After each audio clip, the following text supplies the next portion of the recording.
Hello guys, तो आज हम एक्सप्लेन करने वाले हैं हाउस ऑफ डेविड का एपिसोड नंबर 7। तो एपिसोड की शुरुआत में हमें डेविड को सनराइज पे गाना गाते हुए दिखाया जाता है। वही बेथलेम में एक शांत मोमेंट जो कि जल्दी ही वार के खतरे में बदल जाता है। वही डेविड के पिता जेसी अपने बेटों को फिलिस्तीनी से लड़ने के लिए सॉल के आर्मी में भेज रहे हैं, लेकिन डेविड का भाई नेथलिन डर के मारे बोलता है कि वो मरना नहीं चाहता और जेसी से सॉल के लिए वफादारी के ऊपर सवाल उठाता है। डेविड बोलता है कि नेथलिन की जगह वो जाएगा, पर जेसी मना कर देता है और कहता है कि तुम जाके भेड़ियों को संभालो। ऐसे ही बाप बेटे में थोड़ी सी टकरार हो जाती है और डेविड जेसी से पूछता है कि वो अपने हेरिटेज के बारे में क्या छुपा रहा है। सीन शिफ्ट होकर हमको अकीस की सेना को दिखाया जाता है, जिसमें होते हैं 4 बड़े दैत्य और उसकी सेना की संख्या धीरे धीरे बढ़ती जा रही। इधर सोल अपनी सेना का हौसला बढ़ाने के लिए कैंप के बाहर आता है, जहाँ पर कि जुड़ा कबीला इनके साथ देने के लिए 25,000 सेना को अपने साथ लाते हैं। तभी सोल अपनी सिपाहियों का हौसला बढ़ाकर युद्ध के लिए तैयार हो जाता है। तभी हमें अखीस का विशाल सेना दिखाया जाता है, जहाँ पर कि सोल का बेटा जोनाथन नोटिस करता है कि फिलिस्तीनी की तादाद ज्यादा है, पर उनमें यूनिटी नहीं है, क्योंकि एक्रोन का एरिया अखीस के साथ नहीं था।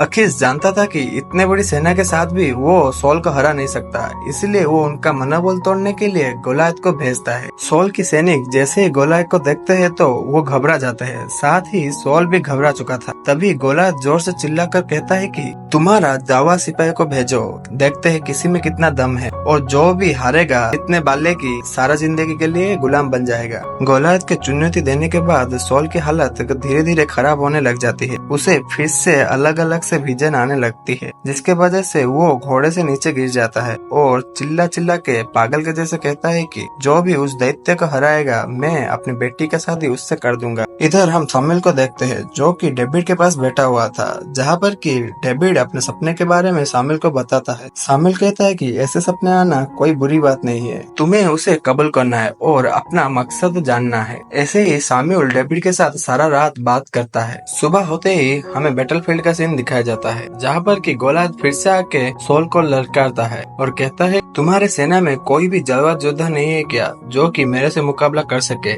ऐसे ही गोलायत का ललकाना रोज चलता रहता है। ऐसे ही दिन गुजरते गुजरते 9 दिन बीत जाता है। तभी रानी के पास संदेशा आती है कि राजा की हालत बहुत खराब हो चुकी है और उनके सामने की सेना के पास दैत्य है, जिनके वजह से इनका जीतना नामुमकिन हो चुका है। इस संदेश को पढ़कर दोनों राजकुमारी घबरा जाती है और वो फैसला करते हैं कि वो भी युद्ध के मैदान में जाएंगे। जैसे ही रात होती है तो दोनों राजकुमारी घोड़े लेके निकल जाते हैं। सुबह होते ही हमें दिखाया जाता है कि सोल वंश से कुछ कबीले धीरे धीरे जा रहे हैं, क्योंकि उन्हें ये डर था कि हम कैसे दैत्य से जीत सकते हैं। उधर राजकुमारी भी सफर करते हुए काफी दूर पहुंच चुके थे। इधर डेविड के पिता सामुएल से बात कर रहे थे कि तभी सामुएल कहता है कि ईश्वर के पास जैसी आग है वैसे ही आग डेविड के अंदर जल रहा है, इसीलिए ईश्वर ने उसे चुना है और ईश्वर उसके साथ है। अगले दिन गोलायत फिर से आता है और कहता है कि तुम्हारा जावाद योद्धा भेजो, वरना तुम सब मरोगे। वही सोल के सेनापति अब्नेर उन दैत्यों को मारने के लिए